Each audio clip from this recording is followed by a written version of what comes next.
மாய பென்சில். ஒரு அழகான காலை. நிஷா மேசை டிராயரை திறந்து பார்த்தாள்.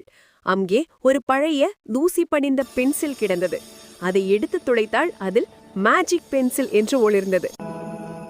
மாய பென்சிலா, உண்மையாவா என்று நிஷா ஆச்சரியமாக கேட்டாள்.